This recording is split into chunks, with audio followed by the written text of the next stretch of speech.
નમસ્કાર મિત્રો. ગુજરાતની અંદર સ્થિર સરકાર છે ભારતીય જનતા પાર્ટીની.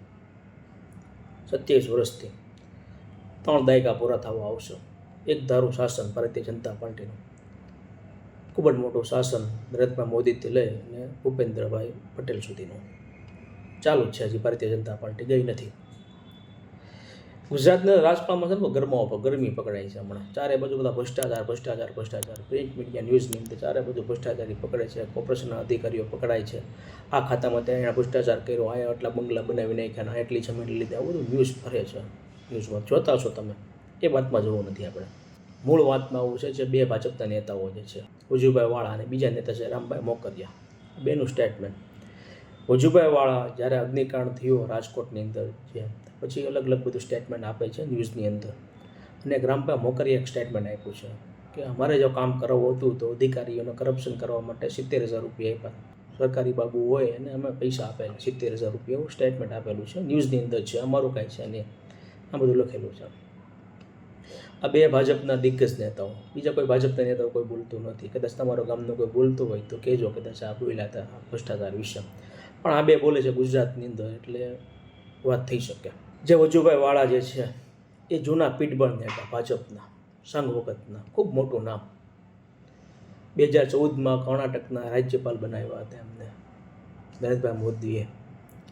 અને 1985થી લઈને 2000 સુધી આપણી ગુજરાત વિધાનસભાની અંદર મેમ્બર હતા. એમએલએ, જે એમએલએ હોય ને, એમએલએનો પાવર, એમએલએ હતા. ખૂબ જ જૂના નેતા, પીઠબળ, ગુજરાતના રાજકારણને ચૂસી ગયેલા બધા નેતાઓ.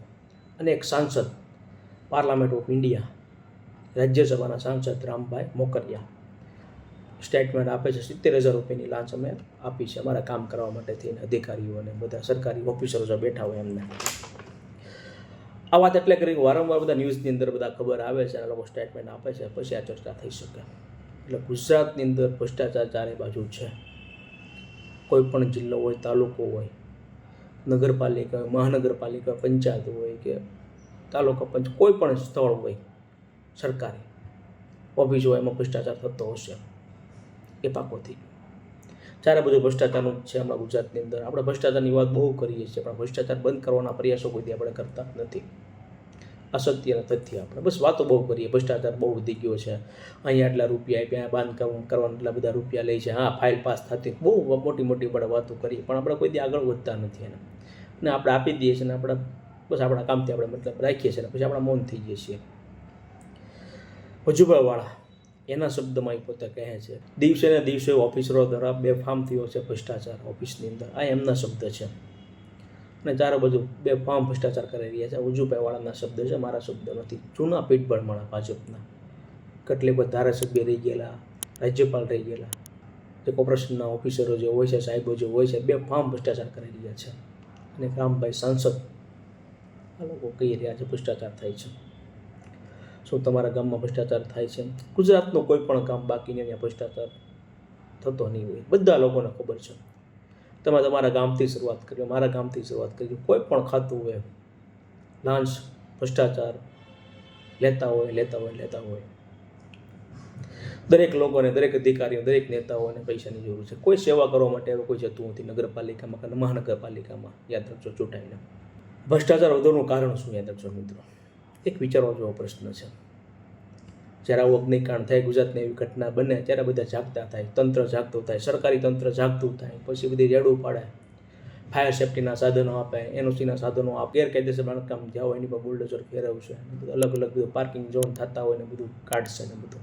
આ ક્યારે થાય કે આવી બધી ઘટના બને ત્યારે સરકાર જાગૃત થાય છે. આ અધિકારી અહીંયા ભ્રષ્ટાચાર કર્યો છે અને આટલા કરોડ રૂપિયાની સંપત્તિ અહીંયા લીધી છે અને કેટલું બધું અલગ અલગ બધું ફરતું આવે છે અને ભ્રષ્ટાચાર પર લગામ મૂકવાનું થોડું નાટક કરે છે અને પછી આપણે ભૂલી જઈએ છીએ. શું આ ભ્રષ્ટાચાર ઉપર કેન્દ્રમાં બતાતો નહીં હોય નરેન્દ્રભાઈ મોદીને, જે ધ્યાનમાં બેઠા છે સ્વામી વિવેકાનંદ મેમોરિયલની અંદર?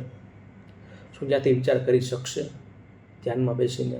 અગ્નિકાંડ રાજકોટમાં થયો, જે લોકો મૃત્યુ થયું છે, એનો શું એનો વિચાર આવશે, એનો ધ્યાન ધરશે?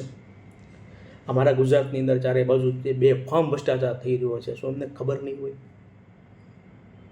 ભ્રષ્ટાચારની શરૂઆત રાખજો મૂળિયામાંથી જ થાય છે અને ટોપ સુધી, ઉપર સુધી જ રહે છે. યાદ રાખજો મિત્રો. ભ્રષ્ટાચાર નાબૂદ ભારતમાંથી ક્યારેય નાબૂદ થવાનો નથી. ક્યારે કોઈ રાજ્યમાં ભ્રષ્ટાચાર નાબૂદ થવાનો નથી દર્શક મિત્રો, ક્યારે આપણા ગામની અંદર ભ્રષ્ટાચાર નાબૂદ થવાનો નથી. આ સત્ય અને તથ્ય એક મોટો પ્રશ્નાર્થ. નેતાઓ કે આટલા વર્ષ જે રાજ કર્યું હોય એ નેતાઓએ બધાએ આખી જિંદગી લોકોએ રાજ કર્યું હોય, પાર્લામેન્ટની અંદર, વિધાનસભાની અંદર સારા ખાતા ઉપર રહ્યા હોય, છતાં પણ આ અધિકારી ઉપર એક્શન ન લઈ શકતા હોય, તો આપણી બાબુઓની તાકાત કેટલી મોટી છે. સરકારી બાબુઓની કવડી મોટી તાકાત હશે આ બધાની.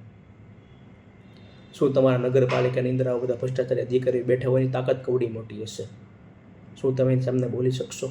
જો નેતા ન બોલી શકે, જો નેતા આપી દે 70 રૂપિયા લાંચના, તો આપણે પણ 1 રૂપિયો લાંચનો આપવું જ પડે દર્શક મિત્રો. આ તાકાત છે સરકારી બાબુઓની અંદર. ભ્રષ્ટાચાર વૈધે ગુજરાતની અંદર આ બધા નેતાઓ કહે છે. એ લોકો રાજકારણ જે પૂરું કરે નાખ્યું ગુજરાતની અંદર, વિધાનસભાની અંદર, જે રાજ્યસભાની અંદર રાજકારણ જે પૂરું કર્યું છે, એ લોકો સ્ટેટમેન્ટ આપે છે. એવું પણ સ્ટેટમેન્ટ આપે છે, પૂછે છે એમને કે આ ભ્રષ્ટાચાર કંટ્રોલ કરવા માટે શું કરવું પડે, એ કોની જવાબદારી હોય છે આ ભ્રષ્ટાચાર નાબૂદ કરવા માટેની. જ્યારે પણ વજુભાઈ વાળા કહે છે ભ્રષ્ટાચાર નાબૂદ કરવા માટેની એ લોકોની જવાબદારી હોય છે. ચૂંટાઈને આવે છે પ્રતિનિધિ છે કે એ લોકોની જવાબદારી હોય છે. કોર્પોરેશનની અંદર, નગરપાલિકાની અંદર કે વિધાનસભાની અંદર આ લોકોની જવાબદારી હોય છે કે ભ્રષ્ટાચાર નાબૂદ એ લોકો કરી શકે છે. આ લોકો જો બેઠીને સાથે મળીને ભ્રષ્ટાચાર કરતા હોય તો આ ભ્રષ્ટાચાર ક્યારે નાબૂદ થવાનો છે? વજુભાઈ વાળે કેટલા વર્ષ રાજ કર્યું દર્શક મિત્રો. જે સાંસદ જે છે એનું ચાલતું નહીં હોય, એને પણ ભ્રષ્ટાચાર આપવો પડતો હશે. આ બધું ચારે બાજુ ફરી રહ્યું છે. આ મારું કશું જાય નહીં કાગળની અંદર. આ બધું ગુજરાતની અંદર જ્યાં ફરી રહ્યું છે, બૂમરાડા પાડી રહ્યા છે ચેનલોવાળા બધા. થોડાક દિવસ બૂમરાડા પાડશે, પછી ધ્યાનમાંથી નરેન્દ્ર મોદી નીકળશે, પછી 4 તારીખ આવશે, જીતી જશે ને આ બધું ધ્યાન પૂરું થઈ જશે. આ બધું પૂરું ભ્રષ્ટાચાર પૂરો થઈ જશે અને પાછો એ જ ભ્રષ્ટાચાર ચાલુ થઈ જશે. આ કોની જવાબદારી આવે દર્શક મિત્રો? જે નાગરિકનો ટેક્સના રૂપે જે આપણે લોકોને બેસાડીએ છીએ એમની જવાબદારી આવે છે. જે પ્રતિનિધિ ચૂંટાઈને જાય છે, આપણે મોકલીએ છીએ નગરપાલિકા, મહાનગરપાલિકાની અંદર, જે વિધાયક બનાવીએ, ધારાસભ્ય બનાવીએ, આપણે પાર્લામેન્ટની અંદર એને સાંસદ બનાવીએ, આપણે એની જવાબદારી આવે છે આ લોકોની ભ્રષ્ટાચાર નાબૂદ કરવા માટે, કે નરેન્દ્ર મોદીની જવાબદારી આવે છે.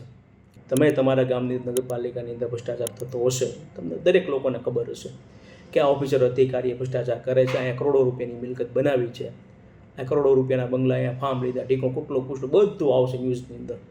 તો બધું ગોળ ફેરવી અને બધું ભૂલાઈ જશે. અને પાછું આપણને અગ્નિકાંડે ભૂલાઈ જશે. આવી બધી ઘટનાઓ ગુજરાતની અલગ સ્થળે બધી ભૂલાઈ જશે આપણને. પાછા એ જ ભ્રષ્ટાચારના ભોગે આપણે નેતા પાસે જઈશું, આપણે કામ કરાવવું હોય તો પાછું એને મળશું, એટલે કહે છે કે તમારે આપવા પડશે 500 રૂપિયા, 1000 રૂપિયા, 10,000, લાખ, જે કાંઈ હોય તો હાલે. પાછા એને આપણા પૈસા આપશો ત્યારે આપણું કામ થશે. આ જવાબદારી કોની આવે દર્શક મિત્રો? આ જવાબદારી આપણી આવે દર્શક મિત્રો. આપણે જેને ચૂંટાઈને મોકલીએ છીએ ને એ લોકો ભ્રષ્ટ થઈ જશે તો શું થશે? જે મૂળિયામાંથી જ આપણે ભ્રષ્ટાચાર વાવીએ છીએ ને મિત્રો, એ જ્યારે કેન્દ્ર સુધી મોટું થાય છે. નેતા ભ્રષ્ટાચારના ફળ ઉગ્યા કરે છે અને આ બધા નેતાઓ તોડ્યા કરે છે દર્શક મિત્રો. આ મૂળિયામાંથી જ ભ્રષ્ટાચાર આપણે ચાલુ કરીએ દર્શક મિત્રો. ત્યાં ભ્રષ્ટાચારની ટેવ પાડીએ ને એટલે ઠેઠ સુધી ભ્રષ્ટાચાર ચાલુ હોય. ચારે બાજુ ડાળીએ ભ્રષ્ટાચાર. આખા ભારતની અંદર આ માયાજાળ ચાલુ છે દર્શક મિત્રો.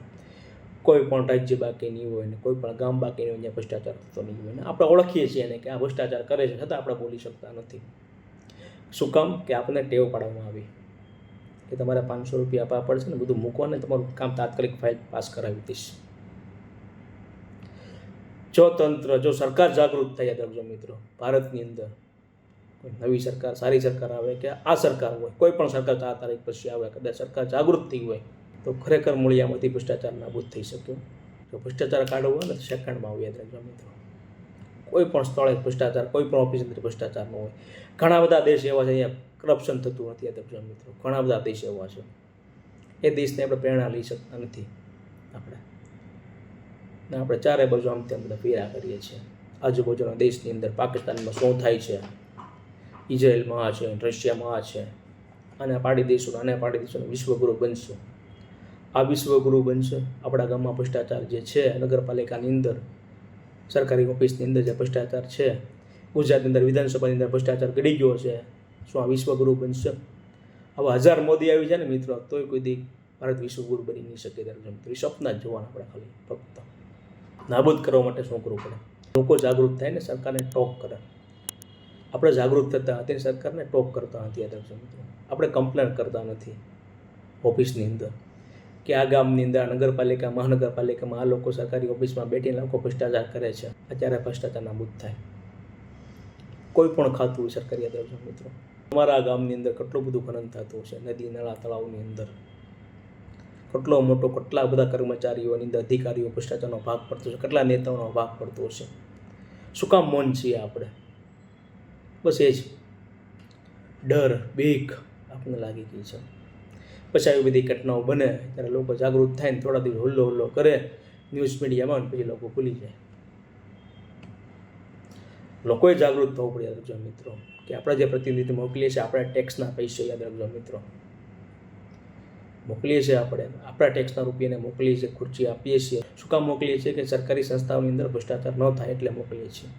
શું આ ભ્રષ્ટાચાર નાબૂદ થશે? નાબૂદ થઈ શકશે? લોકો જાગૃત થશે? કયો વિકલ્પ છે લોકોની પાસે? થોડાક દિવસ લગીને ટ્રેડિંગમાં રહેશે આ ન્યૂઝ રાજકોટ ટીઆરપી કાર્ડના, પછી લોકો ભૂલી જશે અને ન્યૂઝ એન્કર ઓફ ધ ટીઆરપીના નામે રોટલા શેકીને લોકો ભૂલી જશે આ ભ્રષ્ટાચારને. સામાન્ય નાગરિકનું શું? જો આ નેતરો ન ચાલતું હોય ગુજરાતની અંદર, ભુજભાઈવાળા કહી શકે કે ભ્રષ્ટાચાર વિધો છે ગુજરાતની અંદર, અને રામભાઈ કહી શકે કે 70,000 રૂપિયા હાથના આપ્યા, તો સામાન્ય પબ્લિકનું શું, નાગરિકનું શું? કેવી રીતના સરકારી ખાતામાં એનું પોતાનું કામ કરાવવા જશે? આવા ઘણા બધા નરેન્દ્ર મોદી આવી જાય ને મિત્રો, ભ્રષ્ટાચાર ખત્મ ન થાય. ભ્રષ્ટાચાર ખત્મ કરવો હોય ને મિત્રો, યાદ રાખજો, એ લોકશાહીના હાથમાં છે, લોકોના હાથમાં છે. આપણે કયા પ્રતિનિધિ ત્યાં મૂકીએ છીએ? યાદ રાખજો, ચૂંટાઈને જાય છે, આપણે કેવી રીતના મત આપીએ છીએ? જ્ઞાતિ, જાતિ અને ધર્મના વાડામાંથી મૂકીને ત્યાં ઉપર બેસાડીએ છીએ આપણે, એનામાં આપણે મત આપીએ છીએ, અને પછી ભ્રષ્ટાચારનો ભોવડો મોટો થાય છે. આની અંદર તમારા ગામનો કાઉન્સિલર ભ્રષ્ટાચારી બને, તમારા ગામનો ધારાસભ્ય ભ્રષ્ટાચારી બને, સાંસદ ભ્રષ્ટાચારી બને, ચારે બાજુ ભ્રષ્ટાચારના ભોવડામાં, દેશની અંદર, રાજ્યમાં ભ્રષ્ટાચાર. આ આપણા હાથમાં છે, આપણું કર્તવ્ય છે. ક્યાંય ભ્રષ્ટાચાર થતો હોય તો આપણે એને સમર્થન ન આપવું. થોડાક દિવસ છે ફક્ત, 4 તારીખ પછી આ બધી વસ્તુ પૂરી થઈ જાય તો ભ્રષ્ટાચાર પૂરો થઈ જશે, અગ્નિકાંડ પૂરો થઈ જશે, આ કશું કાંઈ રહેશે નહીં. પછી એક ટોપિક ન્યૂઝ હશે 4 તારીખ પછી, અને આ બધી વસ્તુ આપણે ગુજરાતમાં જે કાંડ થયા છે ને ભ્રષ્ટાચારના, જે લોકો હમાઈ ગયા છે ને બધાને આપણે ભૂલી જશું. યાદ રાખજો, આ ટીઆરપીના નામે આખા ન્યૂઝ ચેનલ, સોશિયલ મીડિયાવાળા એકલા રૂપિયા, કરોડો રૂપિયા કામ લીધા છે, બાંગરાટા પાડીને કોકના ઘરમાં ગળીને બહાર નીકળીને તમે બોલો, અહીંયા ભ્રષ્ટાચાર. તો બધા લોકોને ખબર જ છે ભ્રષ્ટાચાર કોણ કરે છે. છતાં પણ ટીઆરપી નામાં રોટલા શેકી રહી છે ન્યૂઝ મીડિયા ગુજરાતની. આ બંધ થવું જોઈએ. આનાથી ભ્રષ્ટાચાર વધે. યાદ રાખજો મિત્રો, આ લોકો જે ન્યૂઝ એન્કરો છે બાંગરાટા પાડે છે ને, યાદ રાખજો મિત્રો, કે ભ્રષ્ટાચાર બંધ કરવા માટે બાંગરાટા પાડતા નથી. એનો ભ્રષ્ટાચારમાં ભાગ પડે ને, એના કવર આવે ને એટલે બાંગરાટા પાડે છે બધા. નષ્ટ થઈ ગયું. યાદ રાખજો મિત્રો, 4 તારીખ પછી એ જ પાછું ગુજરાત ભ્રષ્ટાચારના ભવડામાં, નગરપાલિકા, મહાનગરપાલિકા બધું ભ્રષ્ટાચારના ભવડામાં હશે. એમાં કશું કંઈ થવાનું છે નહીં. બસ ધ્યાનમાં બેઠો અને ઈશ્વરને યાદ કરો. આભાર. Thank you.